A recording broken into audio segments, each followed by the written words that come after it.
Emmanuel et merci Bonjour. d'être avec nous sur Philotalk. Tu peux commencer par te présenter et dire ce que tu fais en ce moment, qui tu es. Ouais, alors je m'appelle Emmanuel Bezin et donc là je suis en master 1 de philosophie à Lyon, de philosophie générale. Et avant ça j'ai fait, en sortant du lycée j'ai fait une année de médecine, enfin une demi-année de médecine en fait. Et ça me convenait pas du tout, du coup je voulais partir en psychologie. Et en faisant des recherches, parce que j'étais à Nice, en faisant des recherches j'ai découvert une double licence justement psychologie et philosophie. Donc il y a des aménagements spéciaux, des cours un peu en moins en psycho, un peu en moins en philo pour qu'on ait un emploi du temps un peu plus léger, mais ça reste un emploi du temps assez conséquent. Et j'ai vu ça, je me suis dit, bon, bah, la philosophie au lycée, ça me plaisait, que j'avais un bon prof en fait. C'est surtout le prof qui m'a fait accrocher quoi. T'étais en L ou pas? Non, non, j'étais en filière scientifique, Mm. donc rien à voir avec la littérature. Et je savais pas trop en fait en sortant du lycée où aller, donc j'avais fait une année de médecine un peu au hasard comme ça. Et du Ça coup, s'était pas très bien passé. bah si en fait j'étais plutôt bien placé, mais quand au deuxième semestre j'ai vu arriver toute l'anatomie, je me suis dit je vais pas tenir 8 ans d'anatomie quoi. Ouais. Donc j'ai dit pas de médecine. Et Genre de tout apprendre. non, ouais, c'était horrible. En plus, tu passes 10-12 heures par jour à surligner des feuilles. T'as une centaine, voire 120 feuilles par semaine. Et c'est un travail hyper rigoureux. Ça demande vraiment trop d'efforts. Enfin, moi, en tout cas, ça me demandait trop d'efforts, quoi. Du coup, je me suis toujours reposé un peu sur mes facilités. Donc, ça m'aidait un peu quand même. Mais c'était pas possible. Surtout que ça me plaisait pas tant que ça, quoi. Et du coup, après, bah, du coup, voilà, la double licence, ça s'est fait. J'ai découvert ça sur Google, je crois, quelque chose comme ça. Je me suis dit, ah, bah, ce serait cool parce que j'ai du mal à faire qu'une seule chose en même temps. Et du coup, alterner philo-psycho, c'était ce qu'il me fallait. C'était vraiment top. Après, ben, En gros, comment ça s'organisait les cours? C'était moitié-moitié exactement philo-psycho ou c'était une licence de Non. philo avec un peu de psycho? non, non, c'était vraiment, j'ai fini le diplôme, j'ai 2 licences là. Donc j'ai déjà Ok. une licence de philo, une licence de psycho. En fait, au lieu d'avoir 14 heures de philo par semaine, on en avait 10 ou 12, donc il y avait 2 cours en moins. Le souci, c'est qu'ils sont pas très. Ils se sont pas bien débrouillés pour sélectionner les cours, du coup, on ratait des gros cours sur Kant par Ah. exemple, et on se prenait des cours sur Whitehead ou des choses. Enfin, des auteurs un peu moins connus quoi. C'était pas vous qui choisissiez les cours que Non. vous vouliez prendre? Non, non. Mais bon, après, en soi, les profs. Il y avait pas mal de profs qui venaient justement de Paris, qui ont fait leur thèse là-bas ou qui enseignaient, qui faisaient des allers-retours. Donc niveau des profs de philo, c'était top. Vous étiez avec tous les autres licences normaux de philo? Ouais, on était mélangés avec les doubles licences philo-psycho et les philo. Et pareil en psycho, on était avec tous les Ouais. psychos. Vous étiez combien dans votre classe de double licence? Alors en double licence, ouais, on a commencé à 45, mais Ouais. ça c'est un peu... en fait, à la fin de la troisième année, on a été 18 diplômés, je crois. Donc il y en a pas mal. Et en fait, ce qui est bien, c'est que on peut essayer. Et si on n'aime pas, on peut basculer soit dans l'une, soit dans l'autre de Ouais. licence. Ou alors carrément partir ailleurs parce que le souci avec la licence de psychologie de Nice, c'est que c'est pas très bien réputé, quoi. C'est Ah ouais. 20e sur 20, je crois, quelque chose comme ça. Après, au-delà de la réputation de la fac, bah, les locaux étaient vraiment pourris. Ah. Mais moi, en tout cas, j'en garde une super expérience. C'était vraiment génial. Et puis, ça permet vraiment de découvrir 2 domaines assez différents et qui se complètent. Et t'avais. Pardon.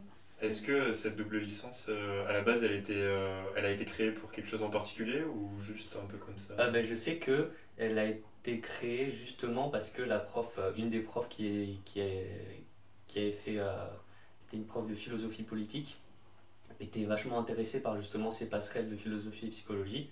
Du coup, elle est descendue à Nice et avec un prof de psychologie clinique qui était très intéressé par la philosophie, par Spinoza notamment, ils se sont mis en accord et ils ont demandé à l'administration s'ils pouvaient justement créer cette double formation. Et ça a été accepté. Ok, c'est pas forcément en vue Non. d'un débouché professionnel plus Non, tard. après je sais qu'elle avait pas mal insisté sur l'éthique, que de plus en plus on demande à des philosophes d'être calés en éthique, et justement avec la psychologie clinique, tous ces domaines-là, ça permettait de réfléchir là-dessus, mais en soi c'était juste une petite parenthèse parmi la formation, quoi. C'était pas... moi en tout cas ce que ça m'a apporté vraiment c'est d'avoir 2 diplômes et de pouvoir justement après poursuivre mes études là où je voulais. T'as hésité ou Ben, c'était en clair fait, pour toi? non, en fait, je me disais que je voulais 2 doctorats. En fait, je me suis dit, en sortant de la licence, je me suis dit, bon, bah, je vais en philo parce que la psycho, ça me saoule un peu. Donc je suis parti sur un M1 et je voulais faire de la philo contemporaine. Donc je me suis dit M1, M2 de philo contemporaine à Lyon. Après déboucher sur un doctorat sur de la philosophie contemporaine, phénoménologie, quelque chose comme ça. Sauf qu'en fait, ce qui s'est passé, c'est que avant ça, j'ai rencontré, bon, dans des circonstances, j'ai rencontré une américaine qui est devenue ma fiancée. Et du coup, ça fait que, bon, bah là, il y a tout un problème d'administration, on peut pas être ensemble, tout ça, tout ça. Du coup, l'année prochaine, en fait, je pars aux États-Unis me marier et, et là, je travaille un an parce qu'avec le mariage, je peux avoir une carte de travail. Et ensuite, du coup, là, c'est la double licence qui est top. C'est que j'avais regardé pour faire de la philo aux States, mais c'est très très mal payé. Du coup, je me suis dit, bon, bah, je vais partir en psy. Pour Et donner là, des cours, tu veux dire? non, non, non, pour continuer un doctorat. Ah, ok, d'accord. Parce que si tu fais pas un doctorat en philo, c'est cuit. Après, après, tu peux travailler dans des entreprises, des choses comme ça, mais enfin, là-dessus, j'ai pas plus de détails que ça, mais ça ne m'empêche pas trop de travailler en entreprise. Du coup, Tu vas plus t'orienter en psycho aux States. ouais, du coup, voilà, là, je vais faire un doctorat. Enfin, si je suis accepté, je vais faire un doctorat de psychologie clinique. Et après, déjà, c'est beaucoup mieux payé qu'en France, t'es mieux traité. Et puis en fait, au fur et à mesure de mes recherches, j'aime bien tout ce qui est un peu ésotérique. Et du coup, je commence à avoir un peu des thèses de psychologie sur la schizophrénie ou quoi, à creuser un peu. Alors, ça veut dire quoi ésotérique par rapport à ça? Alors en fait, ésotérique, c'est tout, je dirais plutôt tout ce qui est connaissance occidentale. Donc ça part vers tout ce qui est le magnétisme, la sophrologie, tout ça. Et en fait, j'ai vu pas mal de vidéos. Et il y avait une vidéo qui m'avait interpellé, c'était une femme qui avait, c'est un TEDx Talk, mais c'était les vieux TEDx Talk, une femme qui explique qu'elle était reporter et par un concours de circonstances, elle est devenue chamane. Et en fait, elle a fait des analyses cérébrales. Et en fait, être chaman, c'est pouvoir rentrer en transe par la volonté et pouvoir en sortir par la volonté. Et bon, après la transe, avec tout ce que ça implique de mystique, on va dire, donc pouvoir avoir des informations qui sont enfin, qui sont au-delà du domaine physique, mais bon, ça c'est un peu. Et en fait, ils ont remarqué en faisant un électroencéphalogramme que le tracé cérébral était presque identique à des tracés cérébraux de personnes schizophrènes ou paranoïaques, voire dépressives. Et du coup, je me suis dit que ça pouvait vraiment être une piste. Donc là, il y a quelques recherches. C'est pas un domaine qui est très ouvert pour l'instant, mais il y a quelques recherches qui se font. Et du coup, les hypothèses, c'était que du coup, ces personnes-là qui sont schizophrènes, elles seraient dans un état, on va dire, de transe, qui, qui en fait ne serait pas provoqué par la volonté. Et du coup, est-ce que par certains moyens, certains outils techniques, on arriverait, ou alors des outils spirituels, j'en sais rien encore, mais est-ce qu'on arriverait justement à faire disparaître cet état de schizophrénie D'accord. et justement à faire redevenir normal. Donc on Ouais, casserait, guérir, entre guillemets. voilà, et du coup on casserait le mythe de la schizophrénie, la paranoïa, c'est pas guérissable. Bon après ça reste des hypothèses comme ça, j'ai pas du tout assez de connaissances pour étoffer le sujet plus que ça, mais j'appelle ça des recherches personnelles quoi, mais je regarde un peu justement dans l'ésotérique comme j'appelle ça comme ça. En fait dans ce que je vous ai raconté là avec toute cette schizophrénie, il y a tout un pan de la réalité qui est en fait vachement creusé dans tout ce qui est connaissance orientale, en Chine surtout, avec, ou alors avec tout ce que je vous ai parlé comme le magnétisme, les chakras, tout ça. Et je pense que ce serait peut-être la peine de creuser en fait ça et de l'amener de plus en plus, je trouve que ça vient en Occident, mais essayer d'enlever cette connotation négative que ça a c'est des arnaqueurs, vous voyez. J'ai rencontré des personnes d'ailleurs, et je connais des gens qui, par exemple, ont déjà vu des personnes qui sont décédées et qui sont en contact régulier avec elles, par exemple. Donc ça peut, enfin, ça paraît vraiment incroyable comme ça, mais je pense que du coup, il y a tout ce contact avec une réalité supérieure, supérieure pas au sens, comment dire, pas au sens d'une qualité supérieure, mais une réalité autre que la réalité purement physique, quoi. Et, euh, et du coup, enfin, purement physique, j'en sais rien, parce que il peut y avoir des implications, je pense il y a des liens, mais du coup, essayer d'ouvrir justement toute une recherche sur cette réalité qui est supérieure, Et du coup, petit à petit, la parapsychologie qui s'intéresse à ça, je sais que j'avais vu des recherches de neurobiologistes qui en fait étudiaient tout ce qui était expérience d'après-mort. Et en fait, ils ont rencontré un patient qui lui expliquait qu'il était capable, enfin un patient, une personne qui expliquait qu'elle était capable de sortir de son corps justement. Et du coup, ils ont étudié ça avec les outils techniques qu'on a.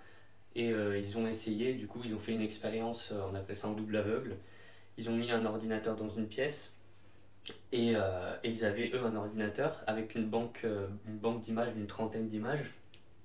Et en fait, la personne, quand elle sortait de son corps, elle devait aller dans l'autre pièce et regarder l'image qui était affichée sur l'ordinateur. Du coup, c'était une image qui était affichée au hasard, sans que les chercheurs ne puissent savoir, pour pas qu'il y ait d'influence. Du coup, c'est pour ça que c'est double aveugle. Et en fait, les fois. Donc, après, je vous décris l'expérience, c'est que la personne, en sortant de son corps, elle explique que du coup, c'est une autre réalité et du coup, la volonté, elle est quand même modifiée. Mais les 7 fois où la personne a affirmé avoir vu l'image sur l'ordinateur, elle est revenue dans son corps et du coup, elle a dit voilà, Voilà l'image que j'ai voilà vue. l'image que j'ai vue sur la banque de données, elle a pointé et 7 fois où elle a vu, les 7 fois ont été justement la bonne image. C'était là. D'accord. Voilà. Après, est-ce que on peut pas conclure non plus que c'est l'âme qui sort du corps. Voilà, ça, on peut essayer de se dire que c'est une extension de la perception ou des choses comme ça, mais voilà, ça permet de montrer que Oui, il y a des choses voilà, troublantes où on peut pas juste dire c'est n'importe quoi. voilà, et c'est ça que j'aime beaucoup et justement. J'aimerais ouvrir, c'est déjà ouvert, mais creuser plus dedans. Autant en philo qu'en psycho en fait. Voilà, c'est ça. Et en fait, en philo, ce serait plutôt au niveau justement de, je dirais, entre guillemets, métaphysique. C'est-à-dire, qu'est-ce que la conscience, la réalité, des choses comme ça. Il y a des auteurs à propos de ça qui t'ont inspiré en philo? Non, pas du tout. Par exemple, Pierre Bergson, il faisait beaucoup d'expériences aussi sur un peu des choses parapsychologiques, donc peut-être ça Ah ouais, pourrait ça, C'est être ça, pas intéressant. du tout, tu je vois, pensais que c'est pas- tu pensais à Bergson. Ah non, pas du tout. Ouais. Bergson, je connais pas du tout, justement. Mais je suis plus sur. Ce qui m'intéresse, c'est aussi la vision de la liberté. Parce qu'on a souvent ces idées que la liberté, c'est mort, le libre arbitre, il n'existe plus avec Freud, Nietzsche, tout ça, libre arbitre, chaos, tout ça. Mais du coup, la liberté, ça m'intéresse vachement, du coup, je fais mon mémoire dessus. C'est vraiment un domaine En fait, c'est qui m'intéresse. philosophiquement, ce qui t'inspire, c'est des cas cliniques concrets, Ouais. des expériences scientifiques concrètes. Ouais, par exemple, je me verrais bien travailler dans un laboratoire de parapsychologie, par exemple, pour faire un peu des études là-dessus. Et justement, quand je disais que la philo, ça m'a aidé, ça aura sûrement des effets bénéfiques sur l'analyse, sur comment tirer quelles conséquences de quelles expériences. Ne pas foncer, justement, quand je vous ai dit que c'est pas l'âme qui sort du corps. Voilà, pas sauter à des conclusions qui sont en fait peut-être erronées, quoi.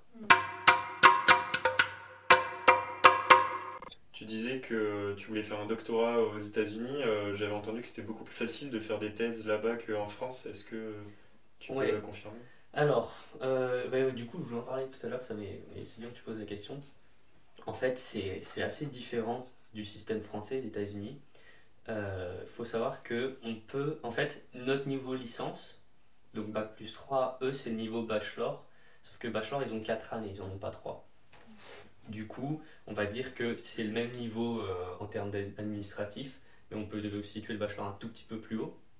Sauf que le bachelor, ça reste 2 années qui sont générales, donc il y a de tout dedans, et ensuite c'est 2 années de spécialisation. Et en fait, il y a certaines universités, je ne connais pas le pourcentage, mais je sais qu'il y a pas mal de doctorats en fait, qui acceptent les étudiants directement après le bachelor, à condition de faire un test qui s'appelle le GRE. Donc c'est un test de connaissances assez général. Il y a des maths, il y a de l'anglais, de la langue. Après, je pense qu'il y a un peu de biologie, mais ça, je suis pas trop sûr. Je veux pas trop m'avancer dans le contenu du GRE. Mais, Quelle que soit ta spécialité, c'est le même GRE. ouais, le GRE, c'est pareil pour tout le monde. D'accord. Et du coup, après, en fonction de la note que tu as eue, tu postules dans les doctorats. Tu dis voilà, j'ai eu telle note en sortant de mon bachelor, j'ai eu ça en GRE. Est-ce que, même après, là, c'est le même procédé administratif, on fait les demandes, on pose les dossiers, tout ça. Et après, sinon, il y a la voie classique qui est faire le bachelor, ensuite faire 2 années de master, et ensuite rentrer en doctorat. D'accord. Moi, je voulais rentrer directement en doctorat parce que les masters, ça coûte hyper cher. Ah. C'est-à-dire qu'en général, une année de master, c'est 30 000 $. Après, bon, le niveau de vie, c'est pas du tout le même. C'est-à-dire que là-bas, un niveau de vie entre guillemets normal, ça va être quelque chose comme 40 000 $ par an. Mm. Mais avec la santé et tout ça, on paye. Donc les salaires, c'est pas les mêmes. Mais Donc tu vas passer le GRE plutôt. ouais, je vais passer le GRE. Mais en plus, c'est rigolo parce que mon coloc c'est pareil. Lui, il est en maths, mais il va postuler pour des doctorats là-bas. Il a passé le GRE, tout ça. Et du coup, avec la double licence, j'ai un double bachelor en fait, plus sur un master de philo, donc ça c'est pas mal. Et en fait, en doctorat, le doctorat ça coûte cher aussi. Enfin, ça peut coûter entre les universités dans lesquelles je vais postuler, c'est entre 11 000 et 30 000 $ par an. Quand même. Ouais, mais en fait, on peut être financé. En fait, la plupart des doctorats sont financés par l'État ou par l'université. Ou alors, je peux avoir des bourses. Il y a des systèmes de bourses qui existent entre différents pays, justement. Et donc, on peut essayer de passer par là, mais en général, justement, les bourses sont données par l'État quand tu fais un doctorat, donc t'as rien à payer de ta poche, quoi, ça c'est bien. Et en fait, la chose qui est assez. Ça m'a surpris au niveau du doctorat, c'est qu'en fait, le doctorat, c'est pas du tout 3 ans où tu fais une thèse. Puis, si t'as Oui. pas fait le master, ça va être 5, 6, 7 ans. Si tu as fait un master, ça va être moins d'années. Parce qu'en fait, dans le doctorat, tu as des cours. Tu as 2 à 3 années de cours. Et en fait, c'est pendant ces 2 à 3 années de cours que tu trouves ton sujet de thèse avec les professeurs qui t'encadrent. Et une fois que tu as trouvé le sujet de thèse, tu le travailles pendant ces 2 3 ans. Puis ensuite, tu continues derrière. Et ben, en l'occurrence, en psychologie, je sais que moi, par exemple, en psychologie clinique, j'aurai des stages à faire aussi en hôpital. Donc ça, c'est comme les Master 2 en psychologie clinique en France. On doit faire 500 heures de stage, je crois, quelque chose comme ça. Du coup, tu as un stage à faire. Et ensuite, donc c'est beaucoup plus étendu en fait dans le temps. Et il y a des cours, quoi. Ça, c'est... Parce que moi, je pensais que j'allais arriver en doctorat, je devais trouver un sujet de Ouais. thèse avant, tout ça. En fait, ça n'a rien Et à un peu voir. comme en France où le doctorat, on a, enfin pas forcément tout seul, mais on a quand même, Ouais. on n'a pas trop de cours. Non, Même si ouais, on c'est peut ça. avoir une école doctorale quand même. Mais Ouais. bon. Mais même, je me rappelle pour le mémoire, enfin pour postuler dans les différentes universités en philo, il fallait avoir un projet de mémoire, quoi. Ouais. Et alors, moi je me disais, mais on nous a jamais parlé de ça, faut presque qu'on enfin en tout cas, nous à Nice, j'ai dû aller voir les profs les 2 3 derniers mois parce que je me suis dit, bon, je vais aller en philo, je sais pas du tout ce que c'est, aller chercher des informations par moi-même et on a un peu on arrive dans la fac, enfin on a un peu cette idée de t'arrives, tu dois déjà avoir ton programme, quoi. Ouais. Bon, après au final, c'est pas trop ça, le mémoire. En tout On cas a un peu avec plus mon, de temps. voilà, en tout cas avec mon prof à moi, mon directeur de mémoire, c'est aussi en fait le sujet il peut varier pendant l'année, Ouais. il y a des retouches, le plan il est pas du tout définitif, la problématique non plus, tout ça, mais Et tu sais déjà dans quelle université tu veux aller aux États-Unis? ouais, alors le top ce serait, moi je suis côte ouest, Oregon, Portland, et du coup le top du top ce serait OSU, c'est Oregon Health Science University. Et là, du coup, en fait, Oregon, c'est une région qui est. Enfin, c'est un État, en fait, qui est vraiment bien capé au niveau de la santé. Et justement, en fait, ma fiancée habite là-bas, donc c'est pour ça que. Si j'ai bien compris les États-Unis, bon, de ce qu'on m'a raconté, des échos que j'ai eu aussi de ma fiancée et des gens qui ont fait des études là-bas, ils mettent vachement l'accent sur l'expérience. Du coup, ce qui m'arrangerait, c'est d'aller travailler un an, voire un an et demi.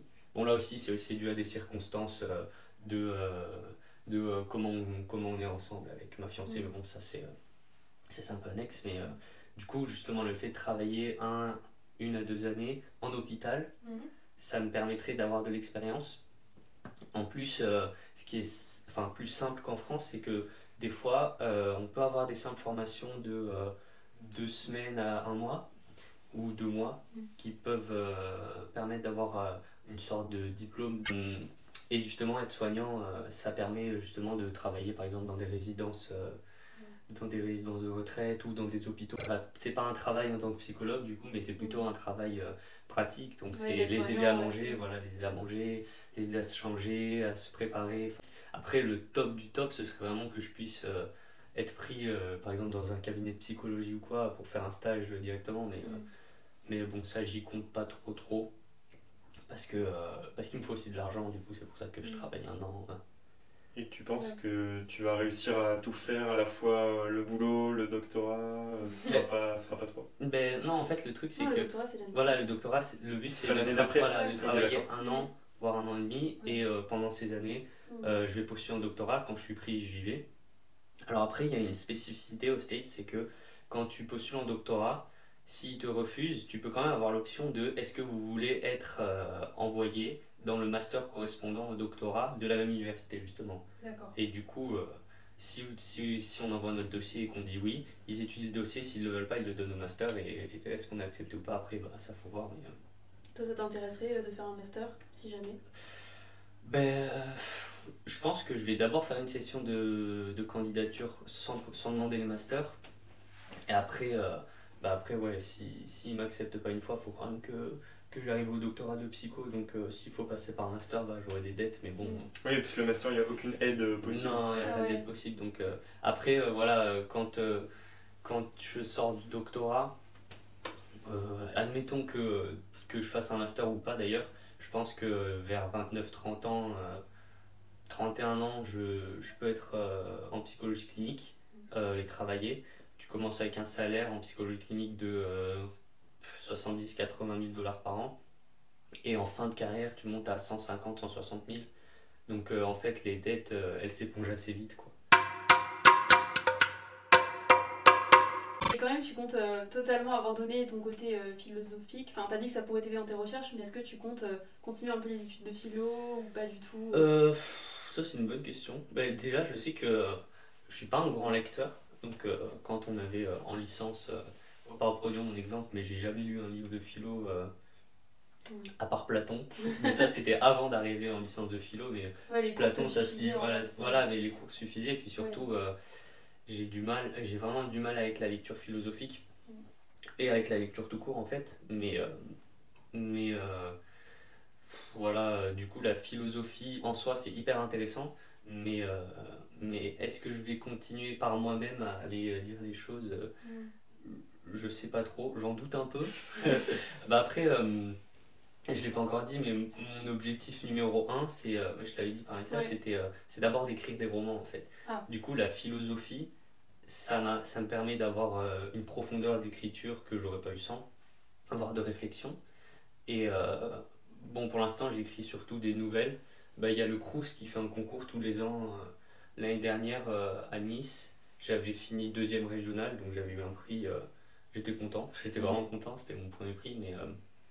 Mais du coup, voilà, la philosophie et la psychologie, ça me permet de donner de la profondeur au personnage, par exemple. Mais tu disais que t'étais pas un grand lecteur, Que ce même soit en littérature? ou même en littérature. Oui, c'est rare parce que souvent les écrivains, ils lisent Ouais. des grands Ouais, lecteurs. ben en fait, pas trop. En fait, l'écriture, c'est venu parce que j'adore les mangas. Et donc, j'en lisais, j'en regardais plein. Et en fait, je me suis dit, bon, ben, j'aimerais bien en écrire un. Et en fait, petit à petit, c'est passé du manga au roman. Et je me suis dit, mais j'aimerais bien travailler dans la littérature. Mais c'est trop incertain. Du coup, c'est pour ça que les études, ça permet à côté d'avoir. Ouais, au final, Un t'es quand même un travail grand stable. lecteur. Enfin, c'est juste, tu lisais beaucoup de mangas, mais ça reste des livres. Oui, bon, Après, tu voilà. dis que t'en regardais aussi, mais voilà, t'es quand même un grand consommateur Ouais, mais de la culture et tout. disons que Ouais. ça, c'est plutôt. Le manga, c'est de la bande dessinée, quoi. C'est Ouais. pas. Oui, mais Et bon, du coup. ça reste de la Ben, culture, quoi. oui, ça reste de la culture, Ouais. évidemment. Ben, au niveau des scénarios, tout ça, ça Ouais. apporte vraiment Ouais. une richesse que les romans n'ont pas, je trouve, Mm. enfin, personnellement. Mais après, au niveau du style de l'écriture, ça m'apprend rien parce que Ouais. c'est des bulles avec ce que disent tes personnages, Ouais. tandis que quand tu écris, tu dois décrire et tout ça, c'est vraiment un style qui se trouve. Moi, la description, je supporte pas. Ouais. C'est-à-dire que tout ce qui est un peu inutile avec plein de froufrous, j'ai du mal à rentrer dedans. Mais enfin, voilà, le style, de toute façon, ça s'affine, mais ça, tu comprends, enfin, en tout cas, soit en prenant des cours, soit en lisant beaucoup, tu comprends comment un peu aborder le roman. Bah après, chaque auteur a son style différent, donc ça reste assez particulier, mais voilà, en soi, je lis pas trop. Ok. Je, en fait, j'avais demandé un peu à mes profs l'année dernière qu'est-ce qui pourrait m'aider parce que je voulais travailler sur l'altérité et la liberté. Et du coup, j'avais adoré les cours de phénoménologie d'un prof qui est directeur du secteur phéno à Nice. Et, euh, et en fait, on a communiqué comme ça, et j'en suis venu à me dire que je voulais travailler sur Sartre et Lévinas. Donc Lévinas, je connaissais pas du tout, donc là c'était un peu le ça passe ou ça casse, c'est-à-dire tu fais un mémoire sur un auteur que tu n'as jamais vu, tu n'as jamais connu, tu n'as jamais eu de cours dessus, tu n'as jamais lu, enfin. Donc c'était. Mais je connaissais un peu son arrière-pensée, du coup ça m'intéressait. Et en fait, en discutant avec lui, j'en suis venu à. Enfin, on en est venu, parce qu'il m'a pas mal aidé quand même, à dire que c'était pas mal de faire une lecture croisée et de voir comment leurs différentes versions de l'altérité, elles, elles se jouent en fait dans un ego qui est différent et justement dans la liberté qui est impliquée par cet ego. C'est étonnant parce que, enfin, pour ce que je connais de Lévinas, l'altérité c'est pas trop une liberté, au contraire c'est limite une injonction à la morale. Enfin, le visage de l'autre c'est quelque chose qui va t'obliger, te donner une obligation morale, te contraindre. Donc c'est vrai que j'aurais pas pensé à la liberté en pensant à Lévinas. Ouais. Mais alors, en fait, je vais d'abord partir de l'ego. Enfin, ça va être un plan. Mon plan va pas du tout. J'ai appris ça avec mon directeur de thèse, de mémoire, pardon. Euh, pour lui c'est pas du tout un plan dialectique, trois parties, trois sous-parties. Trois sous-parties par partie, pardon. Mais du coup, on en est venu en discutant. Je me suis dit que j'allais faire un plan logique, donc pas du tout de chronologie, pas de trois parties, pas de partie tout court en fait. Ça va être plutôt des concepts qui se suivent et qui, un peu comme des dominos qui s'impliquent. Donc je vais commencer par le concept de l'ego. Donc voir comment l'ego se forme chez Lévinas avec l'hypostase. Bon, pour l'instant, il faut encore que je creuse toutes ces choses-là. Je ne vais pas vous faire un résumé de tout ça. Mais... Et du coup, ensuite, écrire l'ego de Sartre à côté, voir comment justement l'ego est transcendant et fait partie du monde et du coup n'est pas habitant de la conscience. Et ensuite, je vais aller sur l'idée de la volonté. Puis après, de la volonté, je vais partir sur la liberté. Et ensuite, la liberté sur la guerre. J'adore la guerre chez Sartre quand il dit, mais vous connaissez, je sais pas, le texte des lettres françaises, en fait, qui a été publié dans les lettres françaises, c'est Sartre qui avait fait une allocution et qui dit on n'a jamais été plus libre que durant la Seconde Guerre mondiale, quoi. Et du coup, ça frappe comme ça, tu te dis mais qu'est-ce qu'il raconte et tout. Et en fait, c'était surtout dans l'application de l'acte, c'est-à-dire que on est enfermé et il y a un régime totalitaire et justement l'acte ça montre qu'on est libre de s'opposer au pouvoir justement. Et du coup c'est vraiment une implication extraordinaire. Et après ça, du coup après la guerre justement voir la conception de l'altérité. Oui, parce que Lévinas parle aussi de la guerre, il me semble, au début de Totalité Infinie. Que chez Sartre, il y a les carnets d'Adre-le-Guerre, c'est les carnets qu'il a écrits, qu'il a rédigés pendant que lui il était justement, pendant qu'il faisait la Seconde Guerre mondiale, enfin il était réserviste, donc il n'a pas vraiment fait, d'où les carnets de la drôle de guerre, parce que pour eux elle existait qu'à moitié. Mais justement là-dedans il explique que la guerre c'est une totalité et que elle transforme le monde et que le monde est pour la guerre. Enfin tout ce qui est pour la guerre devient pour la guerre. Donc l'homme est pour la guerre, les bâtiments qui sont par exemple des maisons de base ou des bars, des hôtels ne sont plus des hôtels pour s'amuser par exemple quoi, mais un hôtel pour la guerre. Donc ça devient un bâtiment dans lequel tu viens te reposer et qui est réquisitionné par l'armée, dans lequel tu reprends un peu de force, tu manges un petit peu mais c'est tout quoi. C'est le point de vue de la guerre qui informe toute la réalité. Voilà, c'est exactement ça. Là tu parles de Sartre ou de Lévinas? Là, Sartre, là c'est Sartre, ouais. Et en fait, lui, donc, chez Lévinas, justement, la guerre, elle ne peut se faire qu'avec une altérité radicale. Et du coup, on est dans un concept qui est complètement inversé, c'est-à-dire qu'on n'a pas du tout de totalisation ou de totalité. Justement, Lévinas, il est contre de toute façon cette idée de totalité par rapport à l'altérité, c'est-à-dire que la guerre se fait nécessairement avec de l'autre. Et l'autre, justement, ne peut pas venir former une totalité avec moi. Et du coup, c'est là que les concepts de guerre s'opposent, mais après il faudra que j'arrive à lier tout ça un peu avec les questions de la liberté, parce que mon but premier c'était quand même d'essayer de voir comment la liberté elle traverse tous ces concepts. Je voulais aussi mettre en relation les deux concepts de honte chez Sartre et chez Lévinas, parce que Lévinas il parle de la honte aussi. Je sais qu'il y a aussi un moment où dans De l'évasion il parle de la nausée, Lévinas, donc ça permettrait peut-être de se mettre en rapport avec Sartre, mais l'idée de nausée chez Sartre je ne l'ai pas encore analysée du tout, donc ça je peux pas trop en parler ici. Mais du coup voilà, c'est vraiment un peu les comparer et voir Ouais. comment justement la logique des concepts se suit d'une manière différente, et voilà. Sartre et Lévinas, ils se connaissaient, ou ils ont pu échanger ou pas trop? Non, en fait, selon Simone de Beauvoir, Sartre il a été trop content de lire le premier livre de Lévinas, qui était une introduction à Husserl justement. C'est quoi, Oui, c'est Théorie de philosophie. l'intuition dans la phénoménologie d'Edmond Husserl. Et en fait, sauf que Sartre ne parle jamais de Lévinas et il l'ignore complètement. Enfin, il y a pourtant des pans de sa philosophie qui se ressemblent vachement. D'ailleurs, je pense carrément, Sartre a fait un texte qui a été publié qu'après sa mort, qui a été retrouvé, je crois. C'est un texte qui s'appelle Visage. Et en fait, Ouais, le visage, c'est un concept central dans la philosophie voilà, de Lévinas. voilà. Et après, je me rappelle plus de la date, mais c'est marrant parce que ça se reprend vachement, quoi.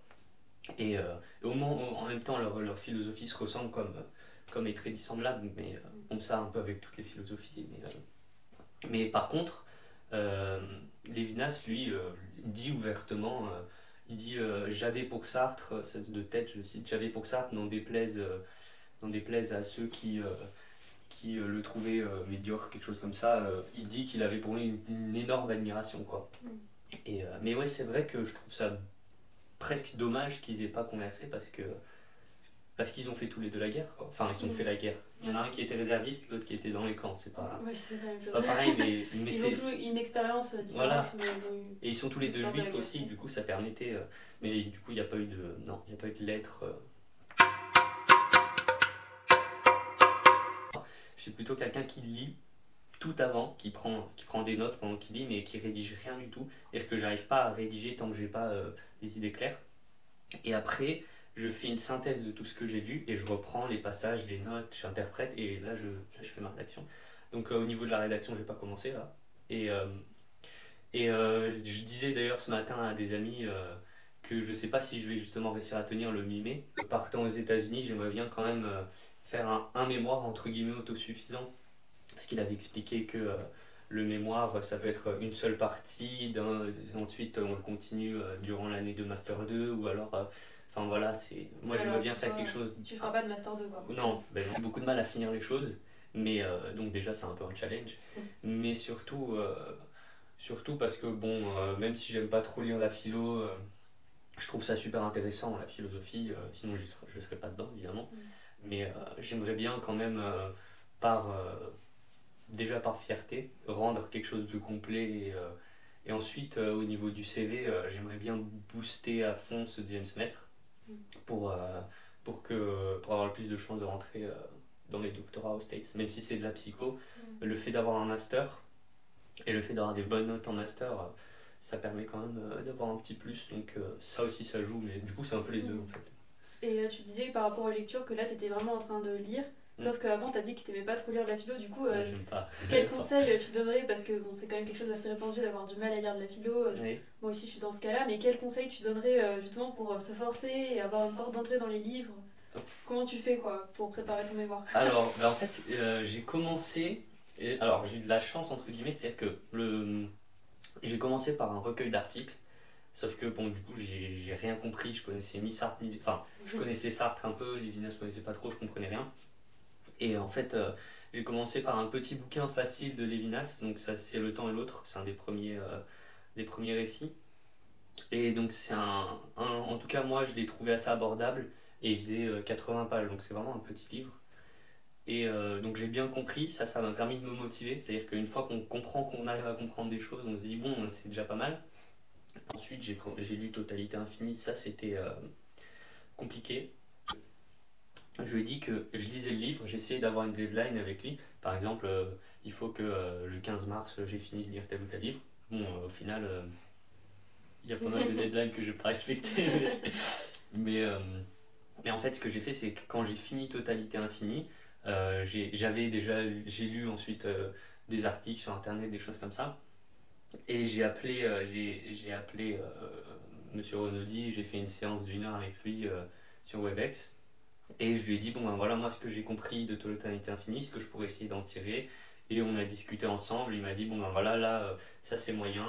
Ça, ah oui, bah ça c'est une très très bonne idée pour, par exemple, quand je vais parler de mettre ensemble les concepts de guerre ou de honte, il a dit que c'était une bonne idée. Après, au niveau des concepts, du coup, lui il m'a apporté pas mal de lectures secondaires. Il m'a dit par exemple, ah ben là, il y a l'article de Jocelyn Benoît dans Positivité et Transcendance qui permet d'élucider un peu la question de l'ego chez Lévinas. Donc j'ai noté ça, j'ai noté des références qu'il me donnait. Après, j'en ai aussi trouvé d'autres par moi-même, hein.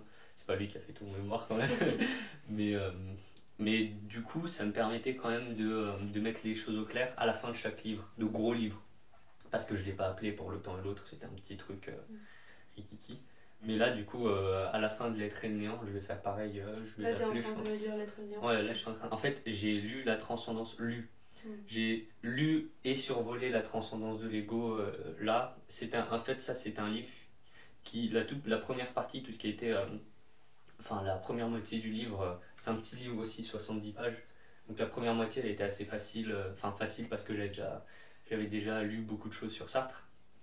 Mais la deuxième partie, j'ai eu un peu plus de mal. Mais ça, je l'ai survolé et je l'ai lu en 2 jours, quoi, pour faire vite. Mais L'être et le néant, ça va me prendre plus de temps. Ça va être... Enfin, en plus, j'ai un ami, Rémi, justement, celui qui était venu, qui me dit tout le temps L'être et le néant, c'est hyper compliqué, choral et tout. Donc, c'est pas très motivant. Mais en fait, je trouve que c'est plus simple. Enfin, en tout cas, de ce que j'en ai lu pour l'instant, c'est plus simple que Totalité Infinie. Donc, Ouais, j'imagine. mais alors, pour me motiver, la seule chose que j'essaye de faire, et encore j'ai du mal à tenir ça, mais je me dis, je lis tant de pages par jour, au moins D'accord. tant de pages par jour. Des petits objectifs plutôt qu'un Voilà, gros objectif, voilà. des fois qui peut être paralysant. Exactement, du coup je prends tout ce que je dois lire. Je me dis, bon ben voilà, Totalité Infinie, j'avais 300 pages, ça j'avais 200 pages, je regarde le nombre de pages et je divise. Et je me dis, bon ben voilà, avec la division, j'ai à peu près 20 pages par jour. Je ne l'ai pas du tout respecté au final, mais ça me permet quand même d'avoir une petite base. Tu regrettes pas d'être parti en philo et pas en psycho en master? Parce que finalement, tu décides de t'orienter vers la psycho, donc tu regrettes pas de pas avoir fait un M1 de psycho? Non, pas du tout. En fait, là, je commence à en avoir un peu marre de la philo, parce que... Le mémoire. non, le mémoire c'est compliqué, mais au-delà de ça, enfin en tout cas de la philo, de ce que je lis, c'est que des fois, ça part tellement dans des considérations hyper abstraites, enfin cette idée de mais c'est quoi ce bullshit? Voilà, C'est quoi l'hypostase? Non, mais voilà, mais pareil, enfin c'est des choses. On dit ça parce que je pense que je dis ça parce que des fois je comprends pas ce que je lis évidemment, mais j'aime bien revenir à quelque chose de plus concret. Enfin, même si en philo j'avais toujours des profs qui répétaient que plus on remonte vers l'abstrait, en fait, plus on est concret. Voilà, ça, Ouais. c'est Peut-être des qu'il y choses. aurait aussi d'autres auteurs en philo qui auraient pu te paraître moins lointains que Ouais, voilà. Lévinas, peut-être. Du coup, j'ai un cours d'éthique appliquée par exemple, avec de la philosophie de terrain, ça c'est extraordinaire quoi. Ça m'a permis clairement, j'avais déjà plein de connaissances en psycho, et du coup, comment en santé en fait en général, et j'avais eu aussi un autre cours d'anthropologie de la santé. Du coup, la psycho, là, ça a été un vrai plus. J'avais déjà pas mal de connaissances au niveau de comment aborder la clinique, tout ça. Donc ça, c'était vraiment cool. Mais ouais, la psycho, ça va me permettre de retourner un peu plus à du terrain. Et c'est pour ça que j'ai bien aimé justement les cours de philosophie d'éthique appliquée. Du terrain, mais tout en restant avec un intérêt pour le métaphysique, puisque tu as dit Ouais. que ce qui t'intéressait, c'était aussi l'ésotérique et tout. Donc, Voilà, mais c'est observable c'est dans ça, les cas en fait. concrets. Et au début, je me disais que je voulais aller en soins palliatifs. Donc c'est une personne en fin de vie en fait. Et dans le cours d'éthique appliquée, j'ai lu justement un article et j'ai dû travailler et faire un exposé dessus, de Anne-Sophia Heringer sur les soins palliatifs justement. Et ça m'a donné envie encore plus d'aller en soins palliatifs. Donc, c'est violent, mais c'est C'est une super intéressant. possibilité que tu as dans le futur, ça. Ouais, L'année prochaine, tu penses pas faire un stage en soins palliatifs? Si je pouvais, ce serait top. Ok. Mais je sais pas trop comment. Voilà, pour Mais le c'est coup, encore les autre chose, États-Unis, je parce sais que pas du coup comment là ça c'est fonctionne. plus trop la question de l'ésotérique ou de la conscience, etc. Mais là c'est vraiment l'accompagnement à la Ah ouais, souffrance, à clairement. la fin de vie. Ouais. Enfin, quoique, tu nous as quand même parlé d'expériences autour de la mort ou après la mort. Ouais, Donc mais peut-être que ça peut avoir un lien, mais je sais pas. là, ce serait plutôt, disons, dans une approche plus Politique. terre à terre, c'est vraiment aider les gens, Ouais, voilà. par exemple, ou alors, au-delà du soin palliatif, avoir un cabinet de psychologie et traiter des traumatismes avec le MDR ou des choses comme ça, donc, et pouvoir aider les gens à s'en sortir. Là, par contre, on n'est plus du tout dans les considérations Oui, philosophiques, oui, on en est fait, vraiment ce dans qui le... t'intéresse, c'est pas seulement la recherche et la thèse, Non. etc., mais c'est aussi tout l'aspect pratique et thérapeutique de la psychologie. Ouais, clairement. C'est pour ça une grande partie de la psychologie que j'ai retenue, c'était plutôt la partie clinique. Mais voilà, après, ça c'était chacun aimé, c'est les matières de psycho qu'il aimait, quoi. Mais, Et pour finir, est-ce que tu penses que la philo peut aussi avoir cet aspect d'aider les autres, un peu thérapeutique ou pas? bah oui, oui, je pense. Bah, au niveau de, bah, je vous ai dit la philosophie éthique, je sais que dans les comités d'éthique, il y a les philosophes, enfin il y a des philosophes de plus en plus. Et puis notre prof de philosophie éthique, elle travaille justement avec des anthropologues, des sociologues, des médecins. Ça permet de voir un peu comment la philosophie peut être plus concrète, quoi. Ok. Voilà. Merci d'avoir répondu à nos questions De et rien. on te souhaite d'être accepté aux États-Unis Ouais, je croise les doigts. en thèse et voilà, de pouvoir travailler et tout, faire ton expérience aux États-Unis. Bah, merci. J'espère que pour vous, le doctorat, la grecque, ça va passer aussi. Bon, on Merci, espère. Flavien. Merci beaucoup. De rien.